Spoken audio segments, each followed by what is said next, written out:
and welcome back to my channel.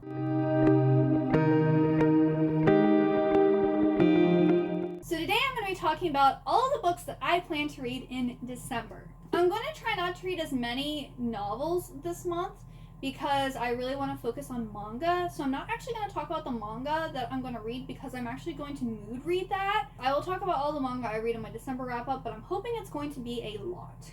I know I have I think 20 some books still to read to meet my goal for the end of the year. So I believe I have 10 or 11 books here that I want to read. So let's talk about carryovers. So this first book here wasn't actually on my November TBR, but Kirsten read Interview with a Vampire, and I love that book, and I love the Vampire Chronicles, but I haven't actually finished reading the series yet. So it gave me an itch to want to continue the series. So I decided to pick up the 8th book, Blackbird Farm by Anne Rice, and I've gotten to page 222. So I'm about halfway through the book.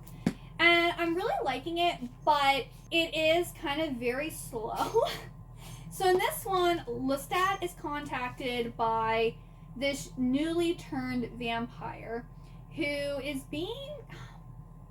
he has, people thought it was his imaginary friend, but it's actually real and it looks like him. And sometimes it does nice things, but other times it does bad things. And since he's become a vampire, it's become, more evil. And so he wants Lestat's help to get rid of his friend.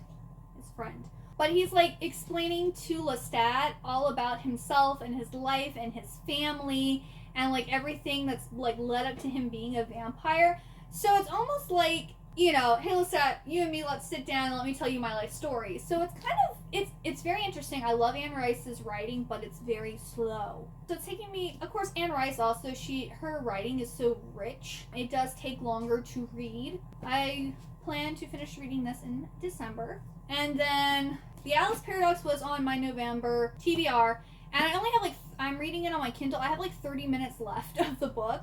I should have had this finished before the month was over, but I ended up having some mental health issues, like anxiety attacks and intestinal issues. So I haven't read anything since I read a little bit. I read a chapter of this book Thursday morning, and then I read about 40 minutes of this. I wanted to try to finish reading it last night, but then I got too tired and had to go to bed. But yes, I need to finish reading this one. This is the sequel to the Atlas 6, and this one is pretty good. I'm a little confused. I was a little confused at first what was going on, and the timeline isn't always that great. Something will be going on, and then we'll go to another scene, and there's not appropriate page breaks, which messes up the timeline and kind of confuses me. So while it's interesting, it's a little frustrating to read it. But the Atlas 6 is basically about the 6th group of Medeans who have certain magical abilities that have been invited to join the Alexandrian Society. But the catch is, only 5 of them are actually going to make it in. 1 of them isn't. And so this is just continuing that story. And then this one here, like I said, I just read it.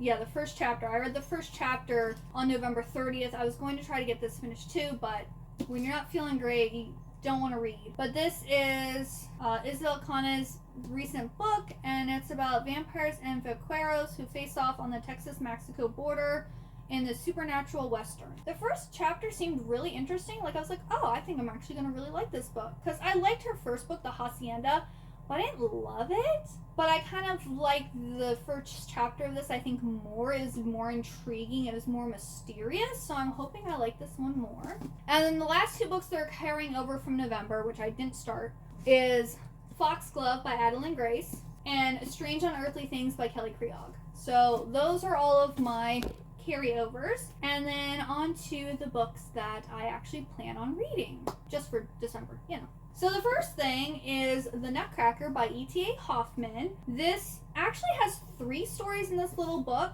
I do have a special reading vlog planned for December, so I will be reading the Nutcracker story out of here, and then I'll probably read the other 2 late, not for the reading vlog, but I will still read them. Because there's also The Sandman and The Mines of Falun? I don't know how you say it, but The Nutcracker, it is what the ballet was inspired off of. I think this, because in the ballet there's Clara. I think in the book it's Marie. Yeah, Fritz and Marie, but in the ballet it's Fritz and Clara, so most people think of Clara. But this is about Marie who receives a nutcracker, and the book is actually very different from the movie.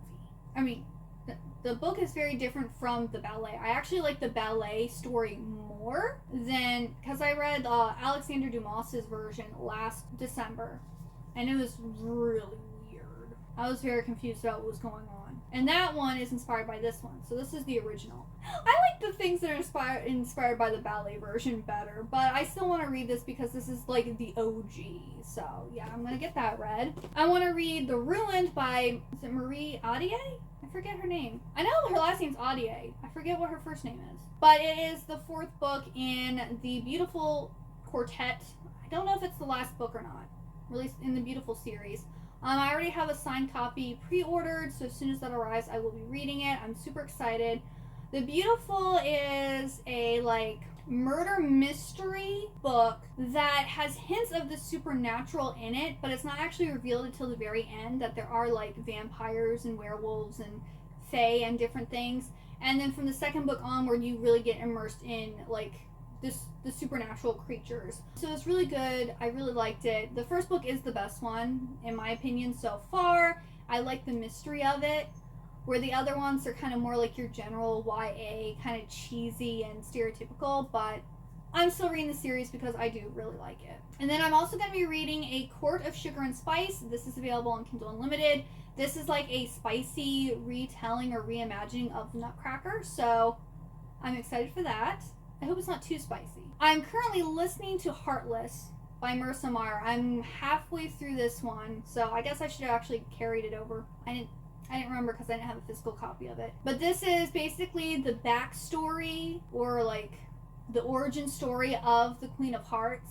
Let me tell you, I'm feeling for this girl. Like, I really feel for her. Like, she just wants to be a baker, and her and her, it's actually her maid, but they want to like become partners and open a bakery and just make treats and make everyone happy with their baked goods. And it's just so pure and so wholesome, and her parents are horrible, terrible people who want her to marry the king. And let me tell you, every time they talk about this king, I'm listening to it, like, I hear his voice and like I'm like, I'm like, oh no. I was like, no, ew, gross. He's like short with clammy hands. He has like this stupid little laugh. He's really stupid also. Like, she's clearly into his jester, but the king's pursuing her, not even noticing that she's totally not into him. She's just going along with it because her parents are basically forcing her to. And it's just like the visceral reaction whenever she talks about like having to marry him or have babies with him. I'm like, ugh! No. It's horrible. So I just feel so bad for this girl. And of course we all know she's going to end up marrying him because she ends up as the Queen of Hearts. So like, I'm already like, I feel so bad for her. Like, I can understand why she's so bitter. But at the same time, I think she should have said, F you to her parents and just gone off on her own. Like, of course, I don't know actually what happened. I haven't finished reading the book yet, so maybe something happens where she can't do that. I don't know. But her parents are horrible, terrible people. You should not force your kids to marry someone because you want to move up in society. That's selfish. That's, the whole people are like, oh, people who are child-free are selfish. No, people who have kids to advance themselves, they're selfish. Thank you. Welcome to my TED Talk. Anyway, so the next book is another Nutcracker retelling or reimagining. You see what my secret video is going to be? But it's The Kingdom of Sweets by Erica Johansson. So this is a gloriously transportive reimagining of the Nutcracker that tells the tale of twin sisters divided by envy and magic and set against each other one fateful Christmas Eve. So I'm really excited for this one too, even though I need to get another copy because this one's dust jacket is jacked up.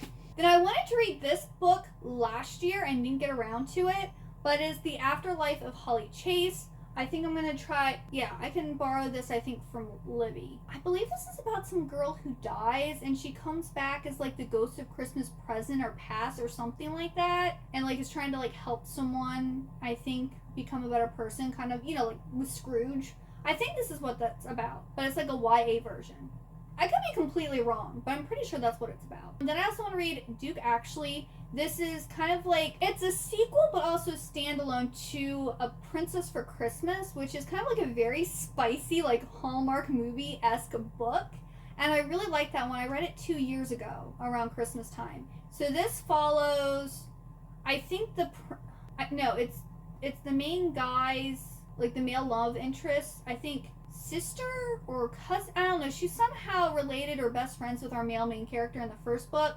And then a duke that lives in the same place as the princess and the male main character. So I'm looking forward to this one. That is everything that I plan book-wise to read.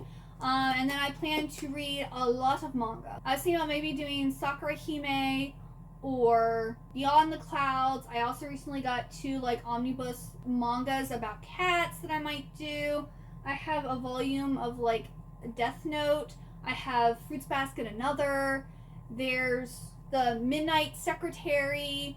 There's just so many. I've bought so many manga recently, and like I just haven't been prioritizing it. So December I really want to prioritize my manga, so I'm hoping that I can get a whole bunch of series read. I'm hoping for maybe like 5 to 10 series read. Maybe more, we will see. I also plan on I'm taking the last week of December off, so when I get off work December 22nd, I won't have to be back at work till January 2nd. So I'm hoping to do like some type of like reading vlog during that time. I'm not sure. I don't know if I want to do like swapping screen time for reading time, or like have like a random number generator choose how many hours I read. Actually, let me know down below what you'd like to see in that video. Like if there's something, like what type of reading challenge video you'd like to see for that, my week off. Because I haven't really decided yet. I want to do something that people are actually interested in, and that I'm also going to enjoy and be fun. So yeah, give me your thoughts, give me your ideas. You can also chat with me over at my Discord channel, which I will leave linked down below. But yeah, let me know what you plan to read in December. Are you going to be taking it easy? Or are you going to try to like you need to reach your Goodreads goals, so you need to like read as much as you possibly can? You know, let me know down below. But thank you so much for watching. I hope you have a wonderful good day or night, and I hope to see you next time. Bye-bye!